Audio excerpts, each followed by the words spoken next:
libres alcemos nuestro canto con viva emoción, y del mundo a la paz ostentemos nuestro invicto glorioso pendón. Salve el pueblo que intrépido y fuerte a la guerra a morir se lanzó, cuando en bélico reto de muerte sus cadenas de esclavo rompió.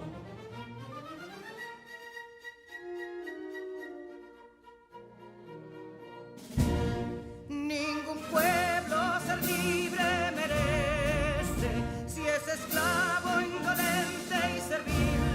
Si en su pecho la llama no crece, que templó el heroísmo viril, más que estrella la indómita y brava, siempre altiva la frente alzará, que si fuere mil veces esclava, otras tantas ser libres habrá.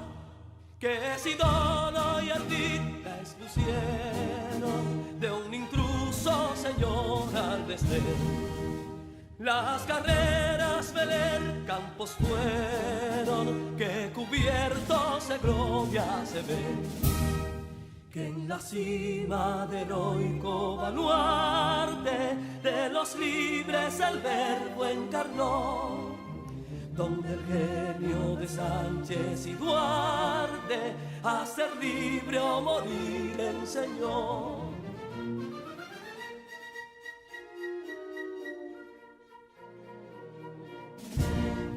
Y si pudo inconsulto caudillo de esas glorias el brillo empañar, de la guerra se vio en Capotillo la bandera de fuego ondear.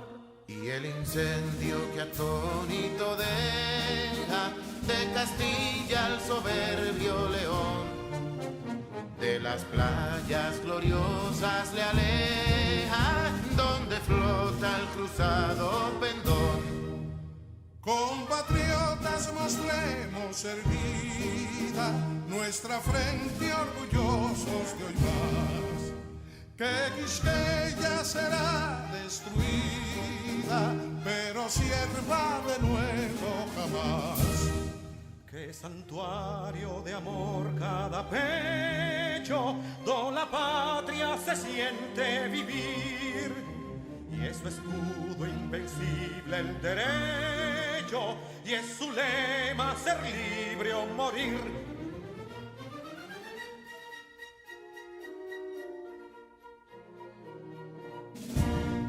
Libertad que aún se yergue serena, la victoria en su carro triunfal, y el clarín de la guerra aún resuena, pregonando su gloria inmortal.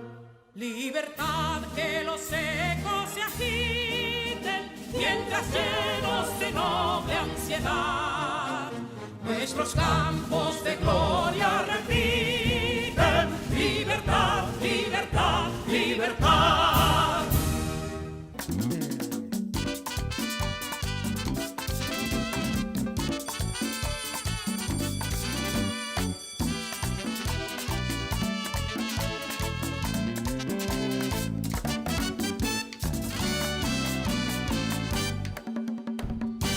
Imagen es la representación visual de un objeto, una persona, un animal o cualquier otra cosa captada por el ojo humano a través de diferentes técnicas como puede ser la pintura, el diseño, la fotografía y el video.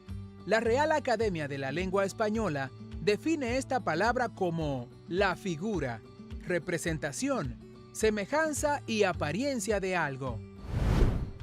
A propósito del texto explicativo, vamos a analizar en la clase del día de hoy elementos relacionados con la comunicación y formas de expresión visual. Es decir, que al finalizar esta clase, mi sistema de procesamiento de datos será capaz de identificar formas de expresión distintas a la forma oral hablada y a la escrita. Eso es correcto.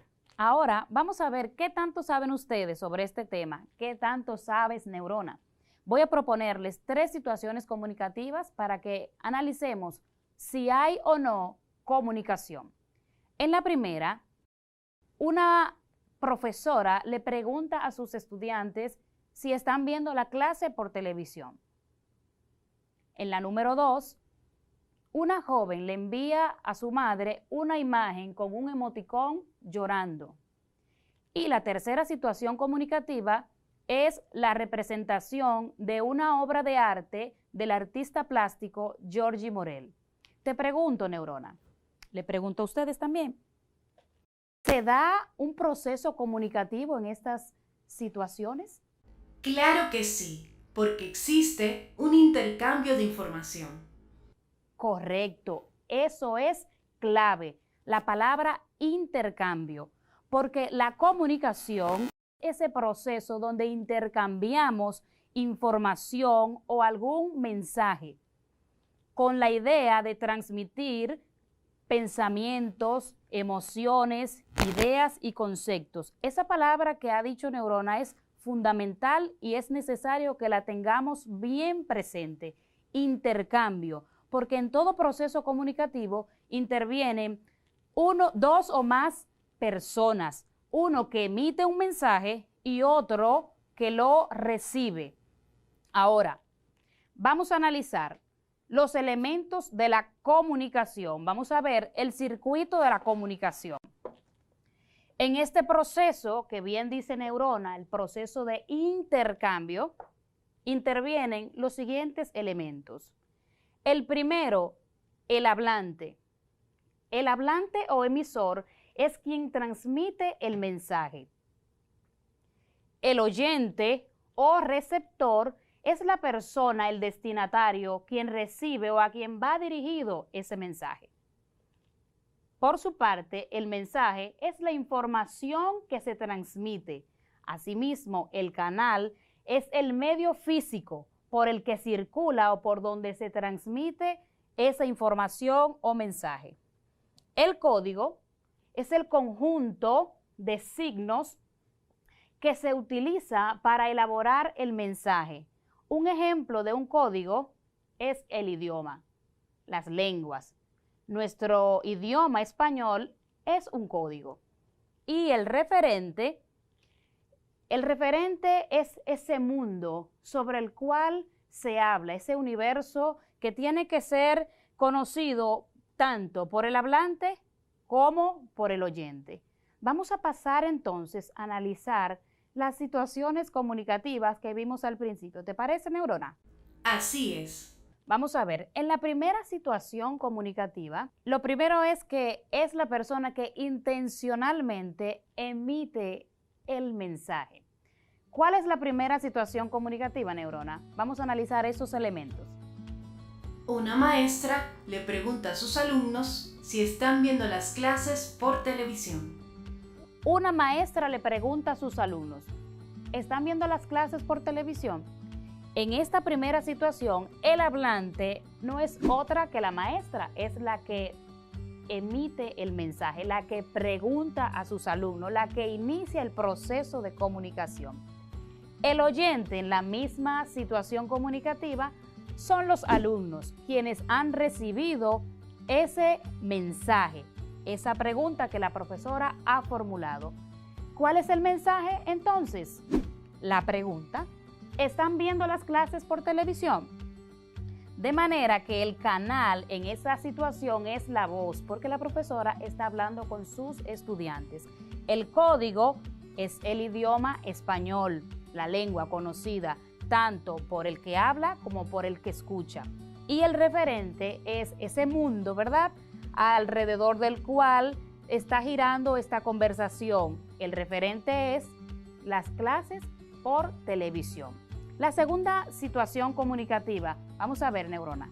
Una joven envía a su madre una imagen de un emoticón llorando que tiene en su celular. ¿Quién es el emisor en esta situación comunicativa? Pues no es otra que la joven. la que empieza la comunicación enviándole a su madre aquella imagen. El oyente o receptor es la madre quien recibe la imagen, la información. En ese caso, el mensaje, ¿cuál sería? Pues esa imagen que ella ha recibido, donde hay una imagen, un emoticón llorando. El canal es el celular, es el medio físico por el cual ha circulado esta imagen, y el código es la imagen visual. En ese sentido, el referente es el sentimiento de tristeza. Persuadir. La persuasión es el juicio que se forma a través de un fundamento. También se puede definir como la capacidad o habilidad que alguien dispone para cambiar la actitud o comportamiento de una persona o grupo de personas a través del uso de palabras, sentimientos y razonamientos. El término persuasivo es usado como adjetivo para indicar al individuo que posee dotes o capacidad para persuadir. Quien es capaz de convencer a alguien lo hace a través de bases sólidas, es decir, que utiliza argumentos contundentes para lograr persuadir a su oyente.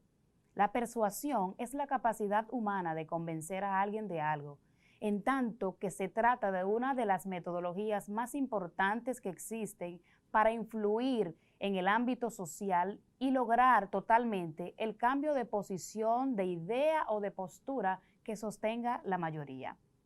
Así, la argumentación es una herramienta que usamos para desarrollar textos que buscan convencer, influir al lector u oyente para que tome una determinada postura de pensamiento. Ahora vamos a leer un texto que utiliza ese tipo de herramienta. Vamos a ver el siguiente texto, Neurona, ¿te parece? Me parece bien. Antes de leer el texto, recuerden que es importante realizar ese ejercicio exploratorio, donde nos detenemos en el título, vemos los subtítulos si los hay, observamos con detenimiento las imágenes. ¿Para qué hacemos eso? Pues para recabar una información que nos permita conectar y anticiparnos al contenido del texto. Asimismo, identificamos la organización y vemos su estructura. Estamos listos entonces para entrar en el mundo de la lectura. Vamos a ver. La escasez del agua. Actualmente hay poca difusión acerca de las enormes consecuencias de la escasez de agua. Creemos que es urgente comenzar a planificar las estrategias de conservación del agua para la humanidad. Por un lado, con el tiempo el agua se convierte en un recurso más difícil de conseguir. Por otro lado, la contaminación está haciendo estragos en las distintas masas de agua que tenemos a nuestra disposición. Reaccionemos, empecemos a cuidar el agua antes de que sea demasiado tarde. ¿Qué te parece la lectura, Neurona? Muy interesante. Bien, ahora vamos a realizar un análisis literal del texto para detenernos entonces en lo que es la estructura. Vamos a ver qué es lo que dice el autor, cómo plantea él el tema. Espere, estoy analizando el texto. El autor dice que actualmente hay poca difusión acerca de las enormes consecuencias de la escasez del agua. Correcto, muy bien. ¿Cuál es el problema que se plantea en este texto? Que los humanos deben cuidar más el agua como recurso. Muy bien. Entonces ahí mismo pudiéramos decir, Neurona, que el tema planteado es la escasez del agua. Y aquí quiero aclarar, antes de que sigamos, tema versus tesis. El tema es sobre lo que se va a hablar en el texto, lo que se va a desarrollar. Y luego vamos a ver qué sería la tesis. Vamos a ver, Neurona, ¿qué opinión plantea el autor con relación a ese problema? El autor plantea que es urgente comenzar a planificar las estrategias de conservación del agua para la humanidad. Correcto. Ese planteamiento es lo que en un texto argumentativo se conoce como tesis, la idea que él está defendiendo. ¿Cuáles son esas ideas ahora o esos planteamientos que el autor usa para defender o apoyar eso que él dijo anteriormente? Un momento, nuevamente estoy analizando. Ya lo tengo. Dice que por un lado, con el tiempo, el agua se convierte en un recurso más difícil de conseguir. Por otro lado, la contaminación está haciendo estragos en las distintas masas de agua que tenemos a nuestra disposición. Muy bien. ¿Y cómo termina este texto? Reaccionemos. Empecemos a cuidar el agua antes de que sea demasiado tarde. Ese final que acabas de leer es lo que se llama conclusión, donde el autor está replanteando aquello que dijo al principio, aquello que planteó como opinión o tesis. Reaccionemos, empecemos a cuidar el agua. Eso sería un análisis literal y este texto nos invita a ir de manera inferencial a buscar cuáles serían las causas o cuáles serían los estragos que está causando la escasez del agua en la tierra. Y un análisis crítico nos permitiría a nosotros indagar sobre esas estrategias de conservación. Nosotros como habitantes también de la tierra, ¿qué pudiéramos hacer? ¿Cuál estrategia diseñaríamos para conservar el agua? Ahora vamos a ver cómo se ve el texto en toda su estructura. En el primer párrafo, el autor presenta el tema y se identifica con meridiana claridad cuál es la problemática que se va a abordar. Este primer párrafo corresponde a la introducción, seguido de lo cual el autor deja ver cuál es su postura de pensamiento e introduce la idea que está defendiendo. Esta idea que defiende el autor se conoce como tesis, introducida por un verbo de opinión. Creemos que es urgente comenzar a planificar las estrategias de conservación del agua para la humanidad. Su tesis la va a defender con las ideas, como se puede ver ahí en el esquema, las ideas que usa para sostener, apoyar su planteamiento. Esas ideas son llamadas argumentos. Finalmente, en el último párrafo, el autor hace un llamado de atención al lector, apelando tanto a sus emociones como a su razonamiento, con un enunciado que nos invita a pensar en esa tesis propuesta al principio. Como podemos ver, la argumentación es de suma importancia a la hora de comunicar nuestras ideas, defender nuestra postura o, por el contrario, si fuera el caso, refutar la idea de alguien más.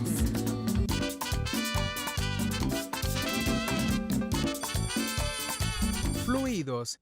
Se denomina fluidos a la materia compuesta por moléculas atraídas entre sí de manera débil, provocando que no tengan la capacidad de sostener su forma concreta, sino que adquieren la del recipiente en donde están contenidos. Es decir, que los fluidos no tienen una forma determinada, fija, sino que adquieren la forma de lo que sea que los sostenga. Puede ser un vaso, un balde o un tubo en forma de U. Así es. ¿Sabías que muchos fluidos son importantes para nuestra salud y nuestra vida cotidiana? Por ejemplo, el aire que respiramos y el agua con la cual realizamos múltiples funciones en nuestra vida diaria. Neurona, ¿podrías decirnos cuáles estados de la materia se consideran fluidos? Claro que sí, maestra. Las sustancias en estado líquido y gaseoso se consideran fluidos. Así es. Los líquidos y los gases fluyen hasta adoptar la forma del recipiente que los contiene, lo que les confiere la habilidad de considerarse fluidos. Esta característica tiene algunas consecuencias interesantes, conocidas como flotabilidad. Para poder entender por qué flotan o por qué se hunden algunos cuerpos en un fluido, tenemos que entender el concepto de densidad y presión. Al finalizar la clase de hoy, estarás en la habilidad de conocer la importancia de los fluidos. Además, la importancia de la densidad y la presión en la comprensión de dichos fluidos. Y por último, también podrás conocer y aplicar el principio de Pascal y de Arquímedes. Para enunciar y comprender dichos principios, vamos a conocer primero el concepto de densidad y presión. Iniciamos con la densidad. La densidad es una magnitud física escalar que hace referencia a la cantidad de masa comprendida en un determinado volumen de un cuerpo o una sustancia. Y podemos comprobarla matemáticamente utilizando la siguiente fórmula, donde el ρ representa la densidad, que será igual a la masa dividido entre el volumen. La unidad de medida de la densidad en el sistema internacional será entonces el kilogramo, que representa la masa, kilogramos por metros cúbicos, que representa el volumen. Tenemos entonces que la densidad será igual a masa entre volumen y esta es su unidad de medida. Vamos a ver una tabla donde podremos identificar la densidad de algunos fluidos. Por ejemplo, tenemos el aire en estado gaseoso, que tiene una densidad de 1.300 kilogramos por metros cúbicos. El dióxido de carbono en estado gaseoso, su densidad es igual a 2.000 kilogramos por metros cúbicos. El mercurio en estado líquido, su densidad es de 13.600 kilogramos por metros cúbicos. Y el agua en estado líquido tiene una densidad de 1.000 kilogramos por metros cúbicos. Veamos entonces un ejemplo.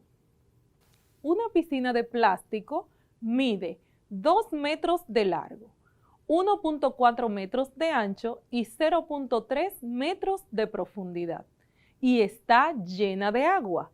¿Cuál sería entonces su peso? Lo primero es que vamos a calcular el volumen. El volumen será igual a la multiplicación de la altura por la profundidad por la anchura. Tenemos entonces 2 metros por 1.4 metros por 0.3 metros. Neurona, si yo multiplico 2 por 1.4, ¿cuánto da eso? 2.8 metros cuadrados. Muy bien, 2.8 metros cuadrados. Y si lo multiplico entonces por 0.3 metros, ¿cuánto sería? Será igual a 0.84 metros cúbicos. Muy bien, 0.84 metros cúbicos. Metro por metro por metro. Metros cúbicos. Entonces, de acuerdo con la tabla de la densidad de los fluidos que vimos hace unos instantes, ¿cuál es la densidad del agua? La densidad del agua, lo colocaremos por aquí, será igual a 1000 kilogramos por metros cúbicos. Esa es la densidad del agua. Entonces, utilizando esta misma fórmula que tengo aquí, yo puedo despejar la fórmula de la masa.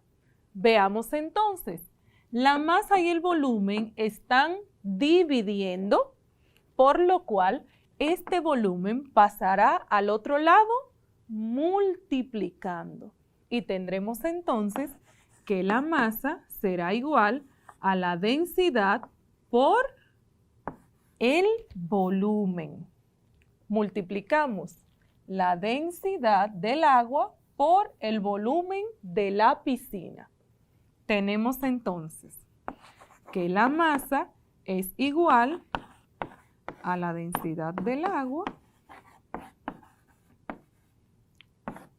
multiplicado por el volumen. Neurona, si yo multiplico 1000 por 0.84, ¿cuál será el resultado? 840. 840 metros cúbicos se va con metros cúbicos y me queda kilogramos. Ahora bien, si yo quiero saber cuánto es 840 kilogramos en libras, ¿qué debo hacer? Debo multiplicar esta cantidad por 2.2, debido a que un kilogramo equivale a 2.2 libras. ¿Cuánto sería entonces? Aproximadamente 1856 libras. Muy bien. 1856 libras. Este dato nos sirve para tener sumo cuidado al seleccionar un lugar donde vamos a colocar una piscina de niños cuando ésta esté llena de agua, porque vemos que pesa bastante, por eso debemos ser muy cuidadosos para proteger la vida de los niños. Presión. Es la fuerza que ejerce un gas, un líquido o un sólido sobre una superficie. También se puede definir como la magnitud física que mide la proyección de la fuerza en dirección perpendicular por unidad de área y sirve para caracterizar cómo se aplica una determinada fuerza resultante sobre una línea. Efectivamente. En las clases anteriores estuvimos hablando acerca de la presión y de cómo ésta influye en nuestra vida cotidiana y en nuestra salud.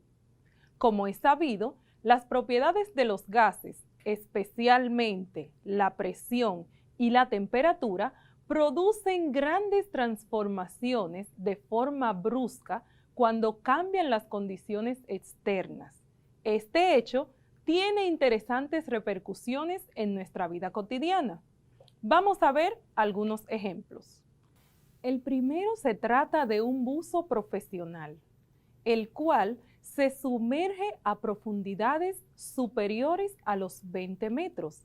Para esto, necesitará una botella respiratoria con una mezcla de helio y oxígeno, no solamente de oxígeno puro. ¿Por qué? Porque cuando el buzo se sumerge a estas profundidades, la presión del agua, la presión externa, es mucho mayor, lo cual provoca que en su sangre se disuelva una cantidad de nitrógeno muy superior a la que se disolvería si se encontrara fuera del agua.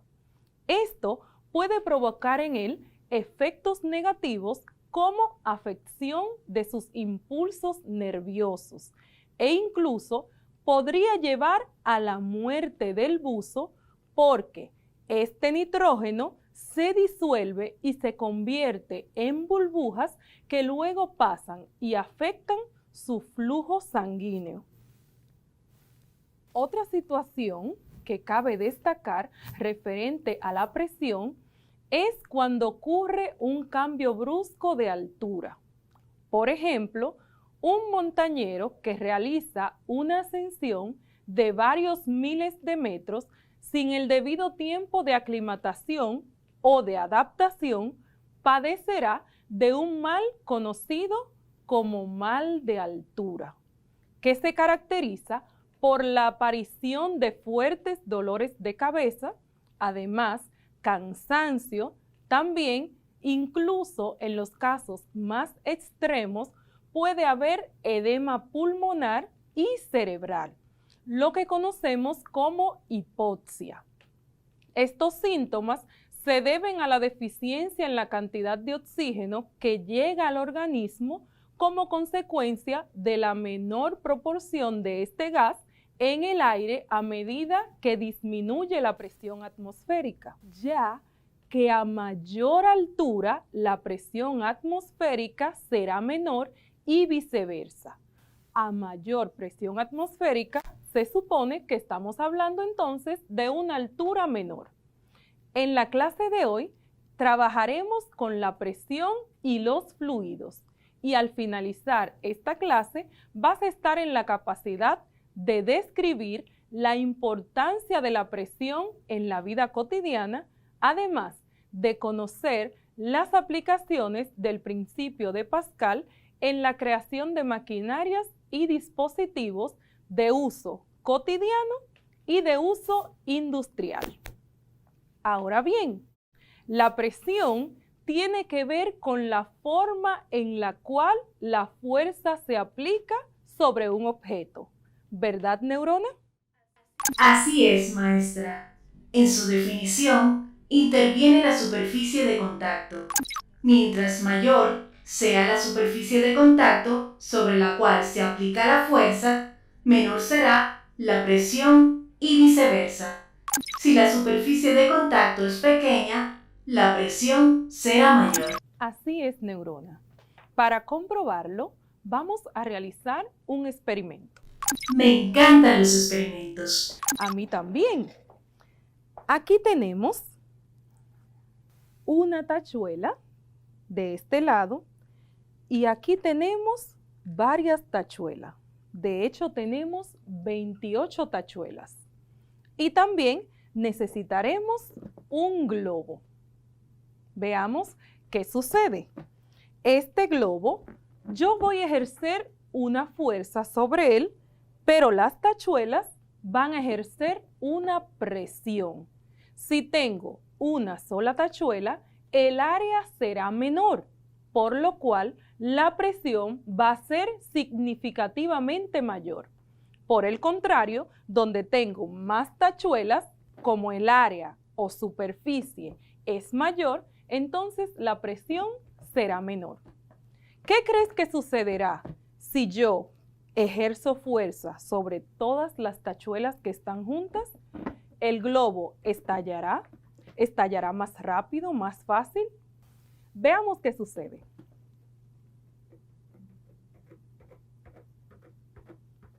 ¿Creíste que iba a estallar? Efectivamente, el globo no estalló.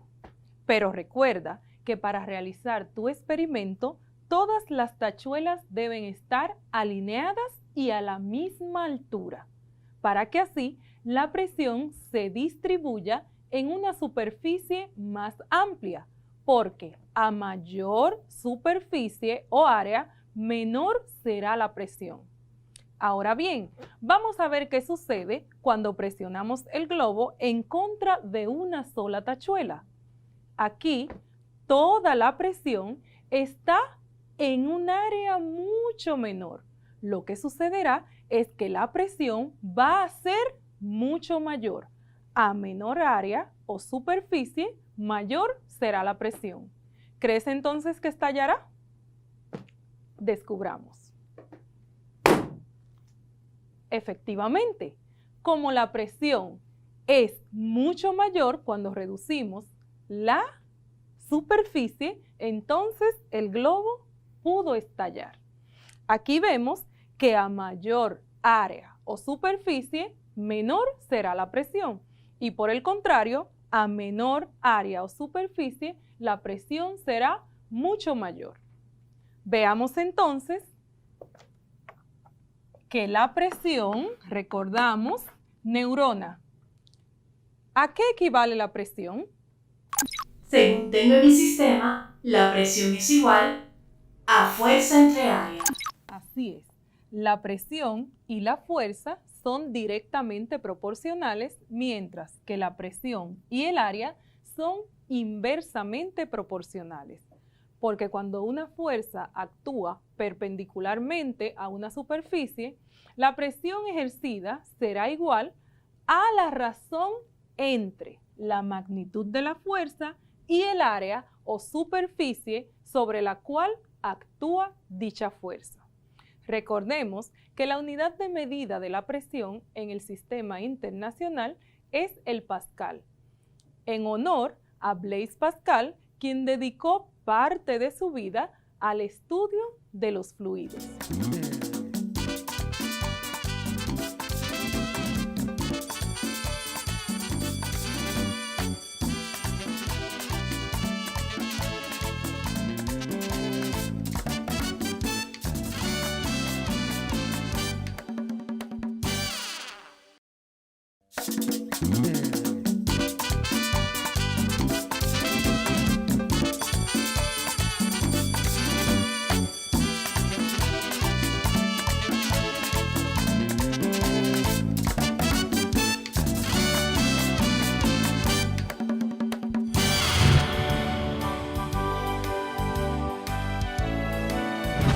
Adjective is a word that modifies a noun or noun phrase or describes its different.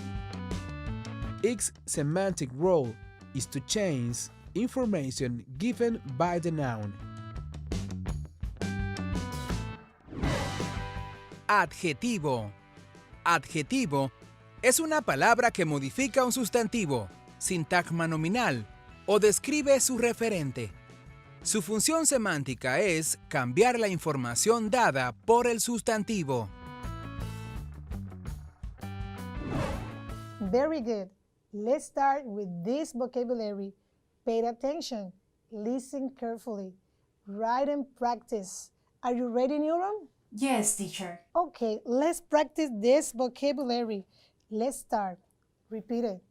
Pay attention. Take notes. Use your notebook and your pencil. Let's start. Loving, Amoroso. aggressive, Agresivo. careful, Precavido. reckless, Temerario. quick, Rápido. slow, Lento. quiet, Callado.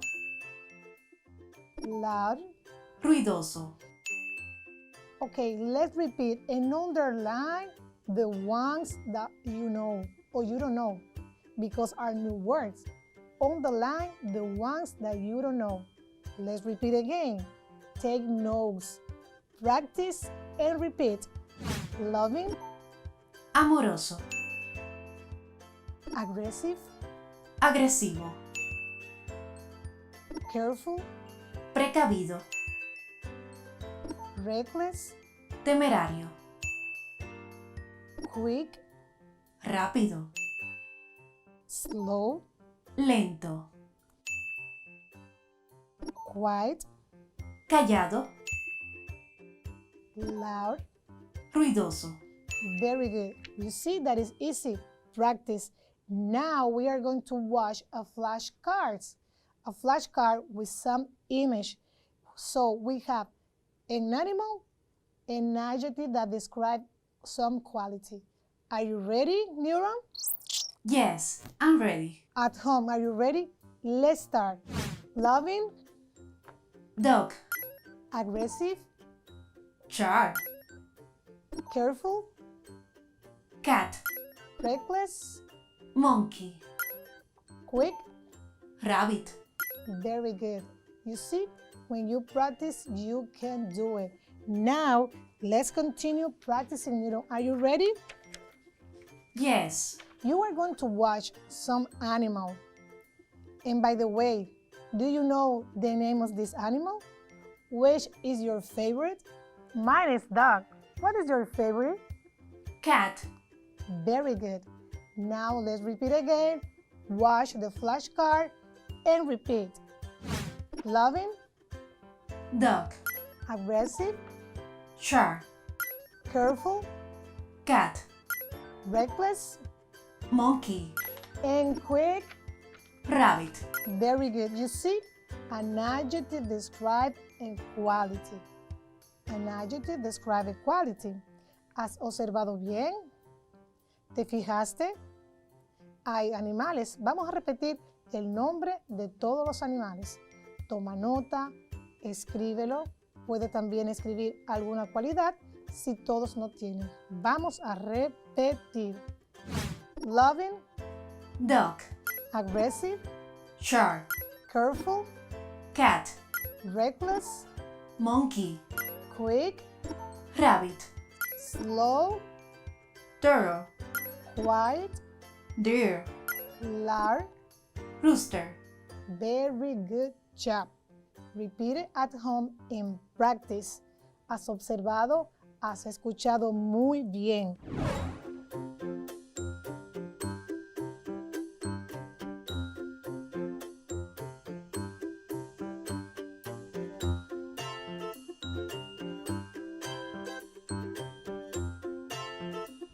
Personality is the characteristic patterns of thought, feelings, and behaviors that make a person unique.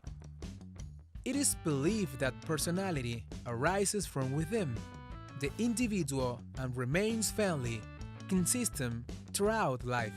For example, twins can be physically identical, but one twin can have a cheerful personality, while the other is more serious.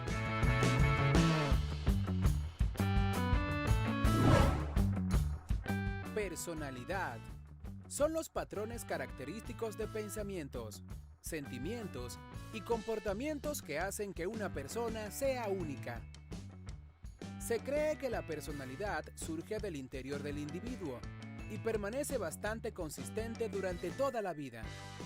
Por ejemplo, los gemelos pueden ser físicamente idénticos, pero uno de ellos puede tener una personalidad alegre, mientras que el otro es más serio.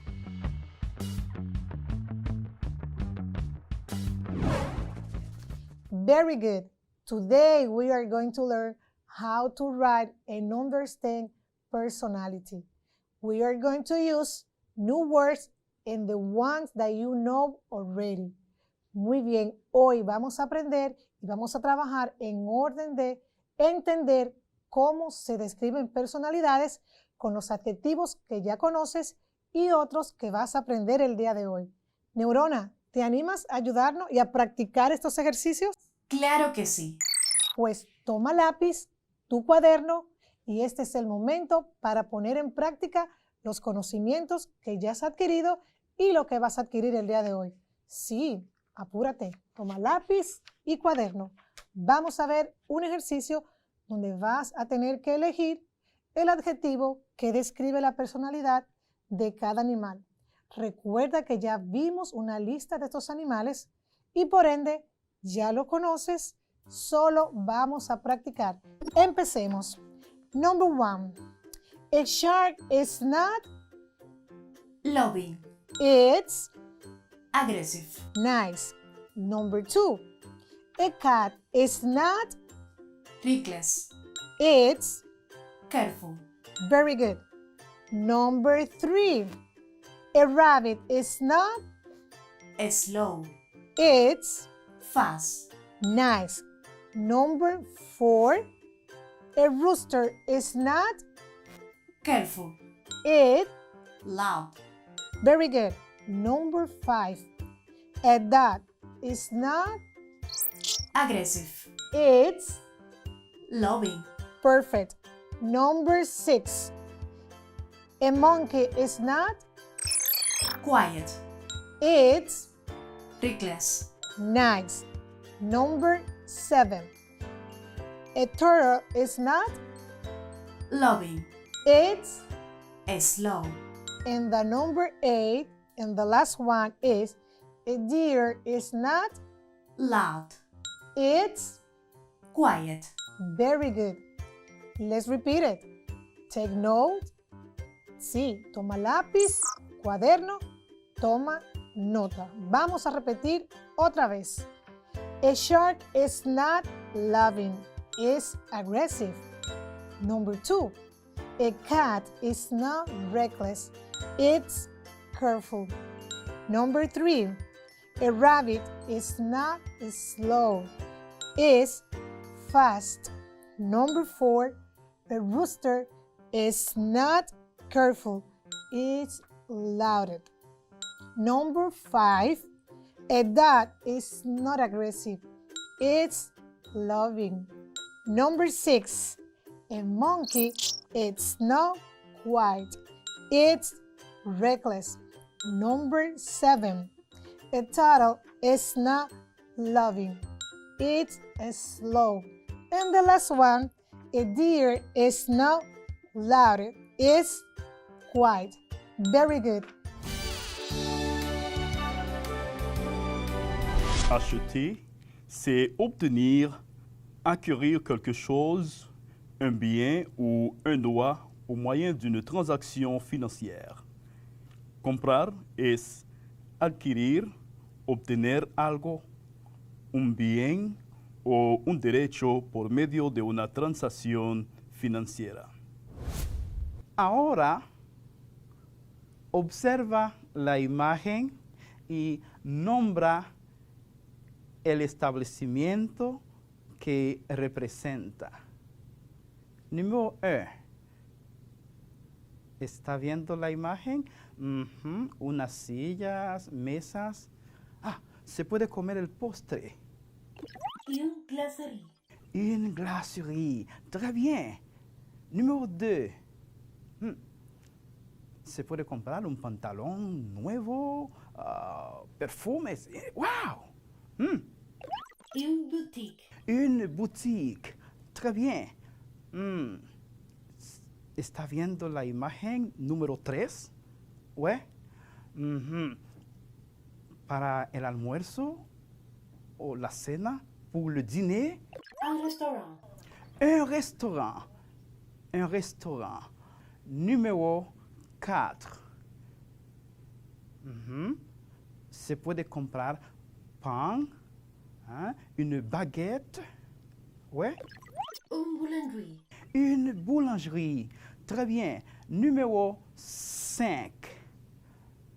Para comprar la medicina, los medicamentos para la gripe. Une pharmacie. Une pharmacie. Número 6. Hay muchos de estos en todos lados, hasta 2, 3, 4 en una misma esquina con una música alta. Se puede comprar muchas cosas ahí. Une épicerie. Une épicerie. Très bien. Número 7. Se puede comprar de todo. Un magasin. Un magasin. Un magasin. Très bien. Número 8. Para ir a ver la película nueva de Pinguilo y Bolilo, los nuevos actores nuestros. Un cinéma. Un cinéma. Très bien. Ça a été très bien. Ahora que tú has aprendido estos espacios, estos establecimientos en tu ciudad, te podrás ubicar más fácilmente en francés. Dans mon quartier, il y a des centres commerciaux très intéressants où je peux acheter et me promener avec ma famille. J'adore aller au glacier pour manger de la glace. Il y a des boutiques, des magasins, des pharmacies et des épiceries. Parfois, ma famille et moi, nous allons au restaurant pour déjeuner ou dîner ensemble. Il y a aussi une boulangerie où nous achetons du pain pour le petit déjeuner, mais il n'y a pas de cinéma près de chez moi. Mon quartier est génial. ¿Ya has ubicado los nombres de establecimientos que aparecen en el texto? Oui, professeur. Centre commercial. Centres commerciaux. Glacier. Glacier. Boutique. Des boutiques. Magasin. Magasin. Pharmacie. Pharmacie. Épicerie. Épicerie. Un restaurant. Restaurant. Très bien. Profesor, también aparecen las expresiones il y a, que quiere decir hay, Il n'y a pas, que quiere decir no hay. Exactement, Newon. Il y a, hay, il n'y a pas, no hay. Maintenant, tu vas compléter les phrases suivantes avec le nom de l'établissement correspondant. Ahora vas a completar las oraciones siguientes con el nombre del establecimiento que corresponde. Escucha con atención, por favor. Pour acheter du pain, je vais à la... Exactement. Pour acheter du pain, je vais à la boulangerie. Pour manger de la glace avec ma famille, nous allons à la... Très bien, nous allons à la glacerie. J'achète les médicaments à la pharmacie. J'achète les médicaments à la pharmacie. Je regarde mon film préféré au cinéma. Très bien. Ma sœur veut acheter une belle robe. Elle va à la boutique. Ma sœur veut acheter une belle robe. Elle doit aller à la boutique. Très bien. Préposition. Une préposition, c'est un mot invariable qui relie deux mots ou peut-être un groupe de mots en formant un lien logique. Il existe aussi la préposition de lieu qui sert à exprimer une situation particulière dans l'espace, répondant à la question « où » pour dire où est situé un objet, une personne ou un animal. Preposición.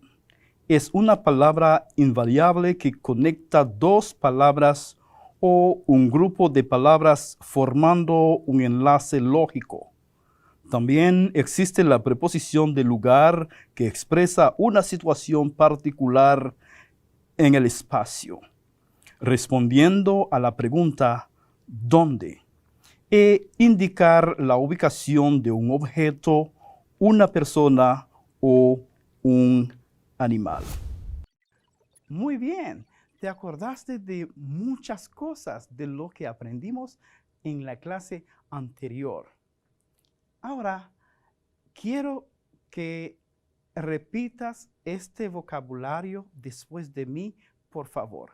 En esta parte vamos a aprender unas preposiciones de lugar.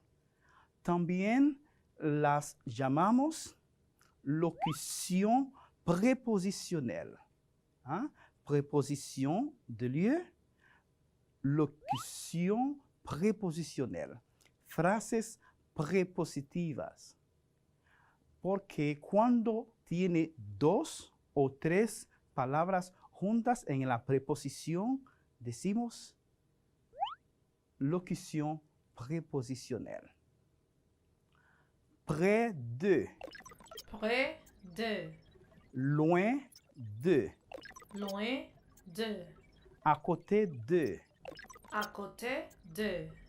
En face de. En face de. À droite de. À droite de. À gauche de. À gauche de. Derrière. Derrière. Devant. Devant. Sur. Sur.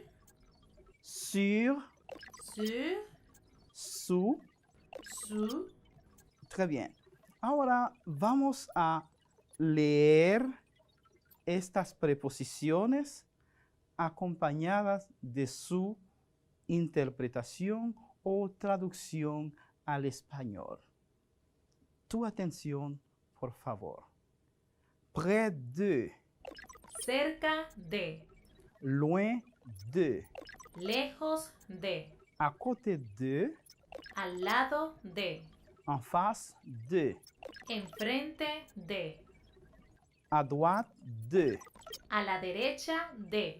À gauche de. A la izquierda de. Derrière. Detrás, detrás de. Devant. Delante, delante de. Sur. Sobre, encima de. Sous. Debajo de. Très bien. Et maintenant, complète avec l'une des prépositions ou locutions prépositionnelles suivantes. Près de, à droite, sur, à côté de, en face ou derrière. Bien. Numéro 1. J'habite À côté de. l'école. J'habite à côté de l'école. Bien. Numéro 2. Il n'y a pas de pharmacie. Près de. La bibliothèque. Il n'y a pas de pharmacie près de la bibliothèque. Très bien. Numéro 3. Il y a une église en face du parc. Il y a une église en face du parc. Numéro 4. La banque se trouve à droite du magasin. La banque se trouve à droite du magasin. Numéro 5. Le musée se trouve derrière le supermarché. Le musée se trouve derrière le supermarché. Numéro 6. Le livre est sur la table. Le livre est sur la table. ¿Ya hiciste esta actividad? Très bien. Bravo. Recuerda consultar con tu profesor titular y también puede visitar el enlace que aparece en pantalla. Agradecemos tu sintonía de siempre. Que Dios te guarde y te dé paz. Au revoir. À bientôt. On se verra chez le glacier, professeur.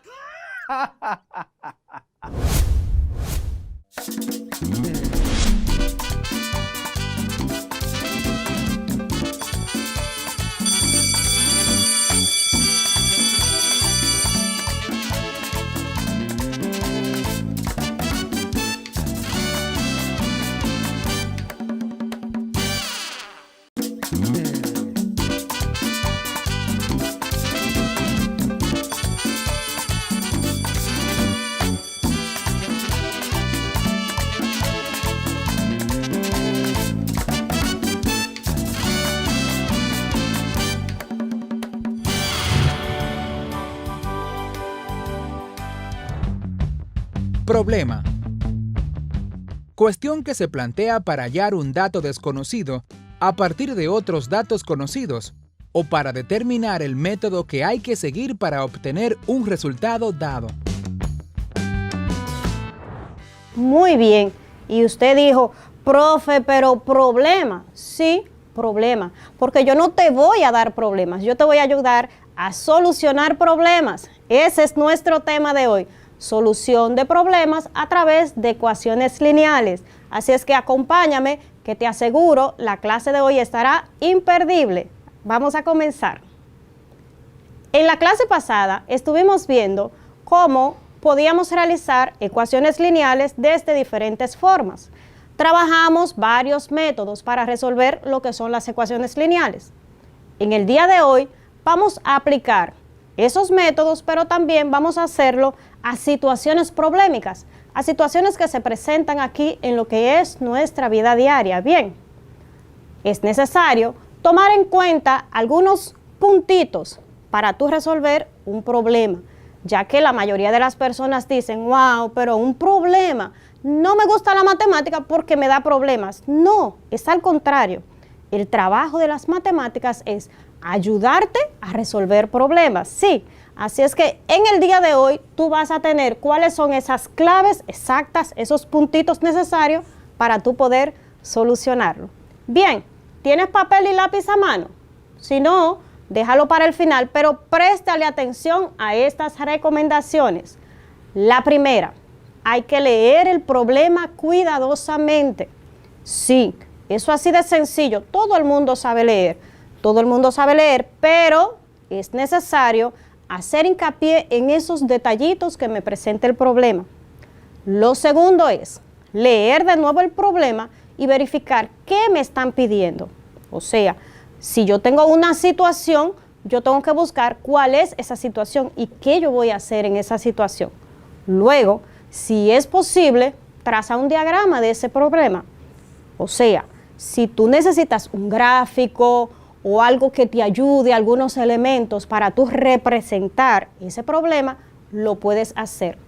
Como punto número 4 tienes asignarle una variable al problema o a la situación que se esté presentando. Esa variable tiene que estar definida. Una incógnita, ¿recuerdas, verdad? Tú tienes que definir cuál es esa incógnita. 5. Si es posible, representa las demás cantidades o situaciones que se presentan dentro del problema en función de esa misma variable. O sea, si tú tomaste la variable z, por poner una letra, pues si es posible, claro está, es bueno que tú representes las demás en función de esa misma. Como sexto, tendrías que escribir ya con precisión qué es lo que te está pidiendo el problema, o sea, elaborar tu ecuación. Como punto número 7, tendríamos resolver la ecuación que se te presenta, ya, porque ya tú buscaste todos los elementos, viste cuál era la ecuación y ya tienes la ecuación, pues resuélvala.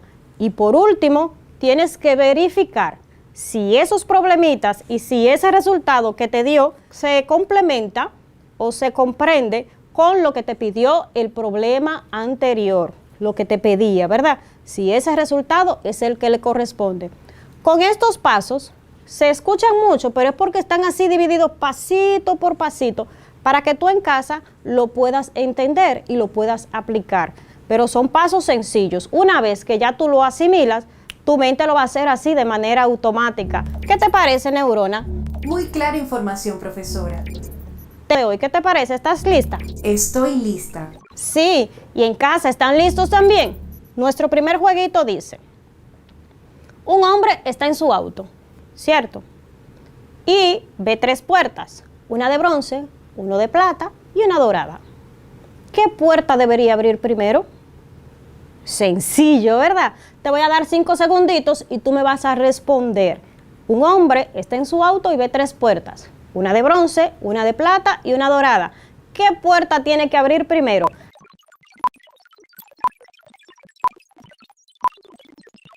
En este caso, la respuesta correcta es la suya. Estaba bien facilito. Eso es así. ¿Cuál es la puerta que tiene que abrir primero?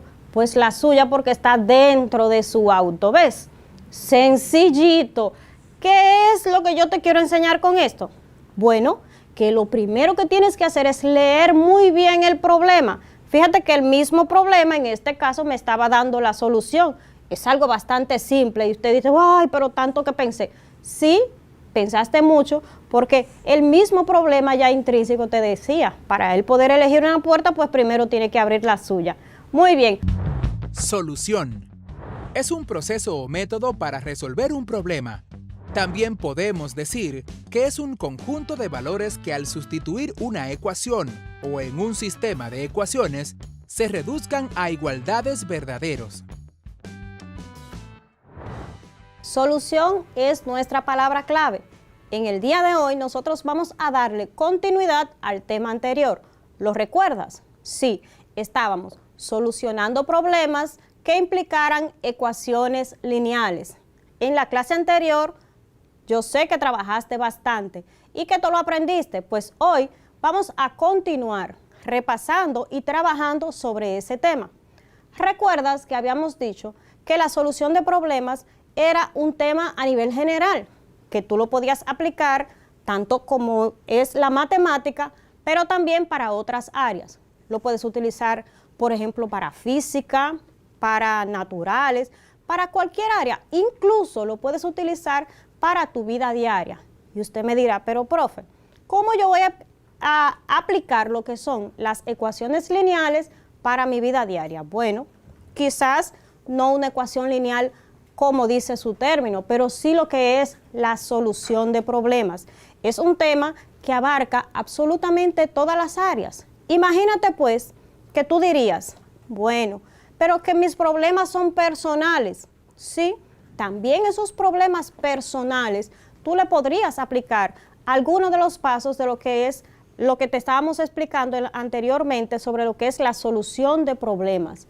Podríamos resumir eso como leer, a grosso modo, lo que es el problema, analizarlo paso por paso, a ver qué te están pidiendo, asignarle variables a eso que te están pidiendo, luego crear una ecuación, en este caso sería de primer grado, ¿verdad?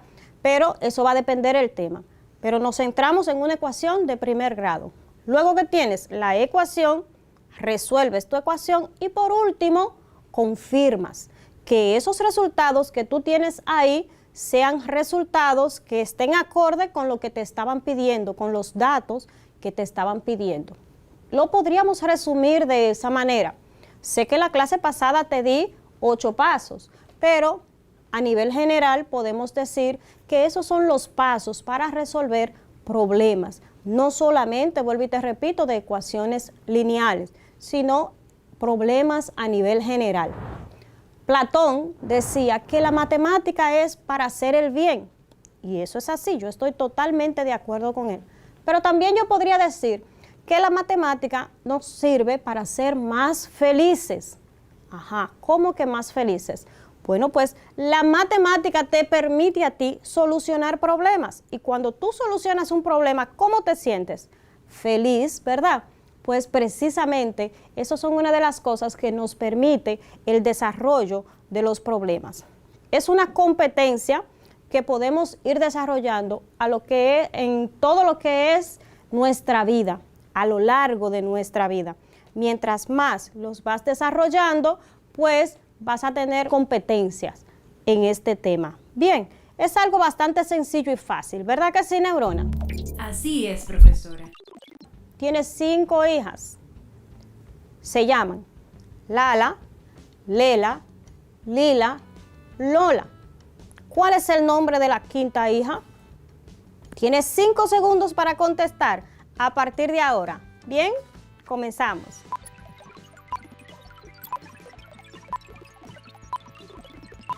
Bien. La respuesta correcta es María.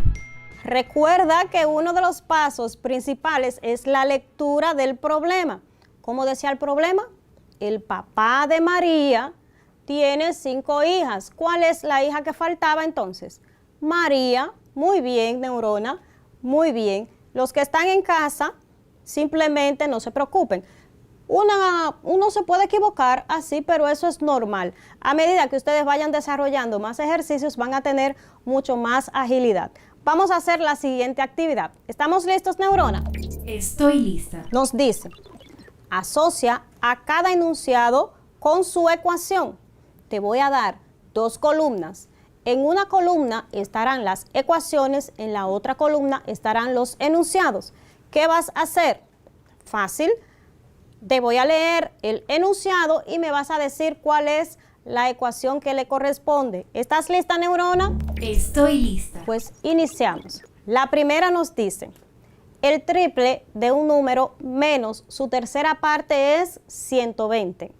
El triple de un número menos su tercera parte es 120. ¿Cuál es la respuesta, Neurona? La respuesta correcta es la C. 3x menos x sobre 3 es igual a 120. Bien, vamos a ver la siguiente. Un número más su doble es igual a 120. Un número más su doble es igual a 120. ¿Cuál sería la respuesta correcta? Espere, estoy analizando. La respuesta correcta es la A. X más 2x es igual a 120. Bien, Ahora tenemos la tercera y última parte de este ejercicio que nos dice un número multiplicado por 5, restándole 5 y va a ser igual a 120. Un número multiplicado por 5, restándole 5 y el resultado será 120. ¿Cuál es la respuesta? La respuesta correcta es la B. 5x menos 5 es igual a 120. Muy bien, muy buen trabajo. ¿Y en casa lo hiciste bien? ¡Qué bueno! ¡Felicidades!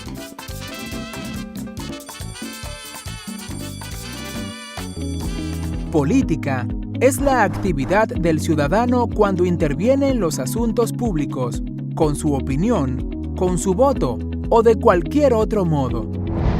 Otro modo de citarse sería dicho de una persona que interviene en las cosas del gobierno y negocios del Estado. Las políticas regulan la vida misma dentro de una nación. Y como te dije, una política de una colonia depende de lo que se realiza en el imperio. Pero en una nación independiente, su política depende de lo que digan, lo que elijan sus gobernantes. Y aquí te ofrezco otro contenido. ¿Cuál? Estado. Cuando se habla de un Estado, se habla del conjunto de actividades políticas, de los organismos, de la organización social, económica, política, dentro de una nación. O sea, todo ese sistema, toda esa organización política en la cual se ampara la vida de la nación. Recuerda que la nación es un grupo de personas que comparten la historia, cultura y existencia de una nación. Entonces, cada vez que en clase decimos el Estado, pues nos referimos a todos, al sistema organizacional de la vida de ese pueblo. ¿A qué nos referimos cuando decimos quién hace la política? Pues al gobierno. Y resulta que el gobierno es como la cara pública del Estado. El gobierno es quien tiene la responsabilidad eminente de llevar a buena cabalidad las políticas de un Estado que se ejecutan dentro de una nación. Bien, y quienes están en el gobierno son los gobernantes. ¿Ok? Cuando una colonia decide ya no ser colonia y quiere ser un país, pues toda esa estructura debe ser organizada. Toda esa estructura debe pensarla y ejecutarla. Resulta que este proceso causa cambios, unos cambios que son positivos incluso, y unos cambios a tomar en consideración, ¿bien? Porque son cambios de manera drástica y amplia, ¿ok? Uno de esos cambios es el efecto migratorio. En una clase anterior, en otra unidad, hablamos de migración como el desplazamiento geográfico de una comunidad o persona, de un punto hacia otro punto. Pues sucede que en ese proceso de conquista de un imperio hacia una colonia, se da el proceso migratorio, se da el proceso de desplazamiento geográfico de un punto A un punto B, ¿ok? Y viceversa. Cuando la colonia decide y opta por ya no ser colonia, sino que decide ser un país, una nación, pues también se da el efecto migratorio. ¿Por qué? Porque quienes conquistaron tienen que irse porque ya son independientes. Y el otro punto es que en ese proceso hay quienes están sometidos y deciden marcharse.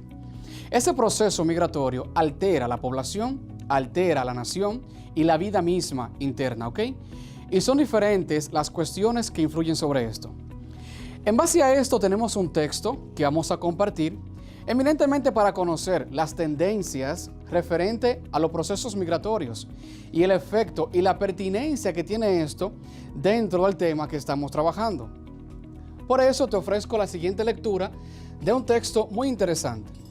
Dicho sea de paso, ese texto ha sido tomado de una revista científica. La revista es Scielo, S-C-I-E-L-O, Scielo. Esta que está aquí, el texto es un artículo de Roberto Araujo, del año 2008, y se llama Causas, Consecuencias, Efectos e Impacto de las Migraciones en Latinoamérica. Básicamente, él hablará las causas y las consecuencias de los efectos migratorios dentro de Latinoamérica. Bien, te leo. Tendencias actuales. Dentro del importante cúmulo de análisis existen sobre el fenómeno migratorio, quisiera destacar dos tendencias antagónicas a escala mundial. Ambas impactan sobre las sociedades, tanto de emisión como de recepción, y producen efectos positivos y negativos. La primera es aquella que se vincula con las situaciones de restricción migratoria, las cuales se pueden asumir como políticas stricto sensu, derivadas de proyectos de diferentes estados o como parte de la propia dinámica de acción de un gobierno, para evitar flujos migratorios no deseados hacia y desde sus fronteras. Este tipo de acciones se relaciona con los controles migratorios, la discriminación, la exclusión, la persecución, entre otros. Esta situación restrictiva tiende a proponer la selección de migrantes. La segunda tendencia de la migración internacional es aquella que se vincula con situaciones más flexibles, las cuales proponen la libre circulación o movilidad, el asentamiento de las personas, el respeto a los derechos humanos y a la igualdad de los derechos sobre la nacionalidad de origen. Esta tendencia se relaciona con las concepciones vinculadas a la socialización de las relaciones humanas y el respeto a la alteridad. Bien, menciona dos tendencias. ¿Cuáles son esas dos tendencias que menciona? La primera tendencia es aquella que se vincula con las situaciones de restricción migratoria. Y la segunda se vincula con situaciones más flexibles, las cuales proponen la libre circulación o movilidad, el asentamiento de las personas, el respeto a los derechos humanos y a la igualdad de los derechos, independientemente de la nacionalidad de origen. Exactamente.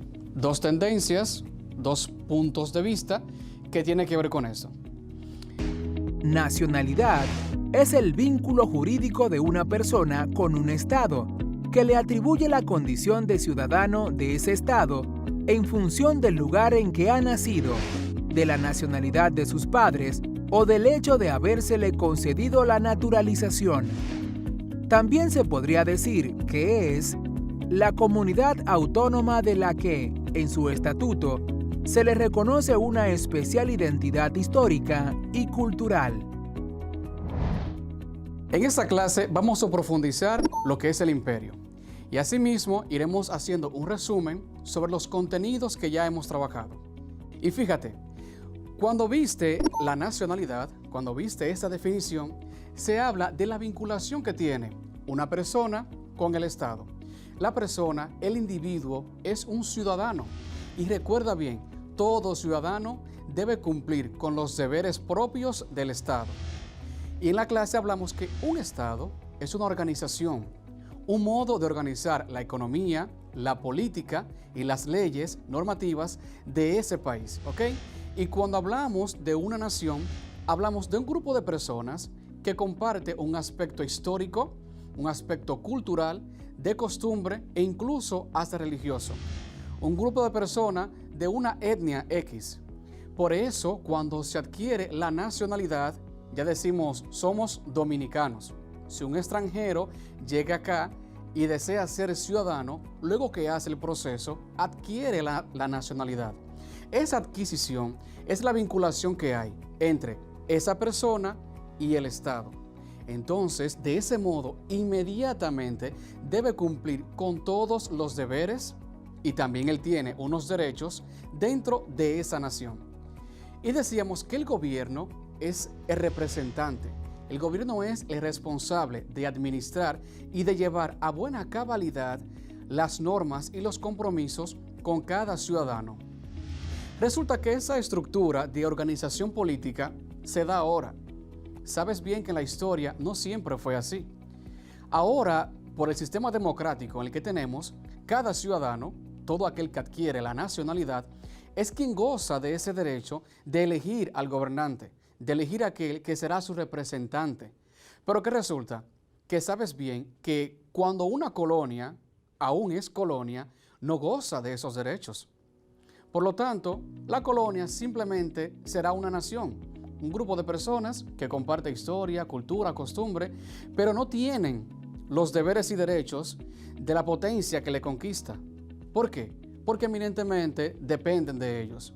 Y sabes bien que en el proceso de la historia, las colonias estaban debajo. Por eso la cuestión de la hegemonía, una supremacía de poder por encima de la cultura de ese pueblo. Entonces, de este modo nos damos cuenta que hay un asunto de identidad, que aquel territorio que es una colonia puede tener una costumbre X, así como tú conoces la costumbre que tuvieron acá los taínos. Pero de momento, cuando llega la potencia acá y conquista esta nación o cualquier otra nación de Latinoamérica, resulta que esa costumbre cambia eminentemente, radicalmente cambia. ¿Por qué? Porque ya deben de asumir aquello que es impuesto por la potencia que llega y le conquista. Esto pasa con el imperio. Por eso cuando se habla de imperio, se habla de una expansión, una dominación de territorio extranjero. El imperio eminentemente también se cataloga como un espacio geográfico donde habita un grupo de personas que tiene la característica de ser multireligioso, multicultural e incluso hablan diferentes lenguas, diferentes idiomas. ¿Por qué? Fácil, el imperio es una potencia X. Esa potencia realiza la tarea de conquistar nuevos territorios. Y cada territorio, como te dije, tiene una cultura. Y llega un punto que si la potencia conquista 15 territorios nuevos, tendrá fácilmente 15 culturas diversas. Por eso el aspecto multicultural. Y también la religión, multireligioso. Pero llega un punto que el imperio no solamente conquista la parte física, sino que conquista la parte económica y le cambia el modo de producción, el modo de vivir a ese territorio, a esos habitantes, a esa nación, a ese grupo de personas. Y por encima de eso, luego le cambian las políticas, las leyes, las normas, el modo de ser de ese territorio. Y es así que el imperio entonces toma una homogeneidad, o sea, una cuestión igualitaria. ¿Qué? Que la colonia ahora debe ser como es la potencia. En su momento, muchas de esas colonias, bajo el amparo de la potencia, eran esclavizadas y debían de cumplir con normas y costumbres propias de las potencias. Son cuestiones que se dieron en la historia. Y fíjate, en un punto de la historia, esas naciones decidieron ya no ser colonias, decidieron descolonizarse, dar un paso y decir, ya es suficiente, es tiempo de que nosotros tengamos la cultura nuestra, una economía propia, una autonomía, una autodeterminación. Y varios países, aparte del nuestro, incluso antes del nuestro, fueron varios los países de Latinoamérica que alcanzaron su independencia. Algunos países que podemos mencionar son Argentina, que se independizó en el año 1816 de España, Bolivia, que también se independizó en el año 1825 de España, Brasil, que en el año 1822 dejó de ser colonia de Portugal, y Chile, que en el año 1818 dejó de ser colonia de España. Exacto. Oye, buena puntualización, una buena investigación la que has realizado. Mil gracias, Neurona, un buen aporte a esa clase. Si te das cuenta, ella mencionó un país, un año y de quién se independizó. ¿Qué te digo con esto? Que fueron varias las potencias que conquistaron nuevos territorios. No necesariamente eran imperios, así como el imperio bizantino, el imperio romano o carolingio, no necesariamente como esos, pero sí eran potencias mundiales en su momento. Entonces, ya sabes bien que no todos los países de Latinoamérica se independizaron de la misma potencia. Portugal fue una potencia que conquistó, Francia, España. Por eso es que ahora nosotros tenemos un idioma distinto. Por eso la República de Haití tiene un idioma diverso al nuestro, aún estando nosotros en la misma isla. Porque fuimos conquistados, ¿por qué? Por coronas, por potencias diversas. Y haciendo un énfasis en esto, recuerda bien que en el año 1777 hicieron el Tratado de Aranjuez de dividir geográficamente desde qué punto se iba a considerar un territorio de la colonia española y desde qué punto se iba a considerar un territorio de la colonia francesa. Luego, con el Tratado de Basilea en el 1795, es que España cede, da a Francia todo el territorio de la isla. Son procesos que se dan. Y fíjate, Gran Bretaña, en su momento una colonia, una potencia muy fuerte, pues conquistó muchos territorios del ultramar. Y uno de ellos, de ese lado, fue Estados Unidos. ¿Y qué pasa con un continente que tú conoces y a veces escuchamos y parece que es un país? Ese bello continente que es más grande de lo que a veces pensamos. Fíjate, ese continente que tenemos acá, mira la porción que tiene. El continente africano, para el siglo XIX, a finales del siglo XIX, todo el continente africano casi, para ese tiempo fue repartido. ¿Por qué? Porque muchos de sus territorios aún no estaban conocidos. Entonces, se los repartieron. Es fácil. Hicieron una reunión, las potencias, y dijeron, bueno, esta parte es tuya, esta parte es tuya y esto es tuyo. Se dividieron todo el continente y colonizaron. Por eso, si investigas la independencia de muchos países, el proceso de descolonización de muchos países africanos, te darás cuenta que las fechas son recientes. Unas fechas que tú dirás, wow, pero tan cercanas. Sí, porque alcanzaron su independencia de manera, digamos, tardía. Porque en su momento esas potencias se dividieron el territorio. Te invito a que visites la página en pantalla para continuar profundizando en este tema. Porque recuerda que tienes esta tarea pendiente, realizar la línea de tiempo. Y sobre todo te sugiero que continúes en contacto con tu maestro de tu centro de localidad para que dé el visto bueno al trabajo que vas realizando. En este bello proceso que el centro eres tú. Me despido ofreciéndote una frase de uno de nuestros padres de la patria, Ramón Matías Mella. Y él decía, mi libertad consiste en tomar de la vida lo que me parece mejor para mí y para todos, y en darlo con mi vida. Nos vemos hasta la próxima.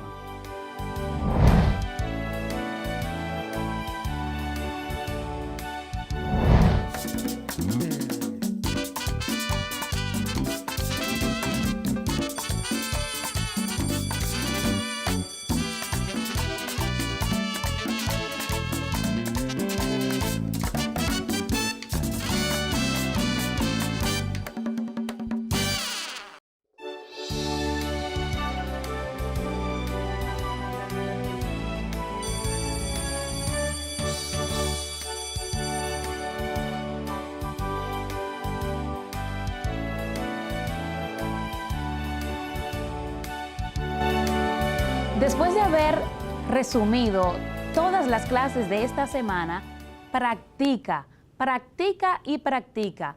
Esto te garantizará la experiencia. Asegúrate de entender todo lo que has escrito. De no ser así, recurre a tu profesor titular que está en la escuela para que te apoye y te explique nueva vez. Recuerda, si te involucras, no lo olvidas. Hasta la próxima. Tú lo sabes, y yo también. Son muchas las cosas que tocamos cada día que están cargados de microbios y otras microbacterias. Tu teléfono móvil, el dinero, y por consiguiente los monederos, el control remoto de la televisión, el carrito de compras del supermercado, la esponja de lavar los platos, el interruptor de la luz, las llaves del carro, el volante, los puños de la bicicleta, los pasamanos de las escaleras, los paneles de control de los ascensores, espejuelos, llavines o cerraduras, lavadoras, dispensadores de jabón, bolígrafos, las mascotas y muchísimas otras cosas más. Todos contienen un gran número de virus, bacterias, hongos y parásitos. Y entonces, ¿qué puedo hacer? Sencillo, lávate bien las manos por un espacio no menor de 20 segundos y esto puede eliminar alrededor del 90% de microorganismos perjudiciales para la salud. Tú lo sabes y yo también. Cuidemos nuestra salud y la de nuestros seres queridos.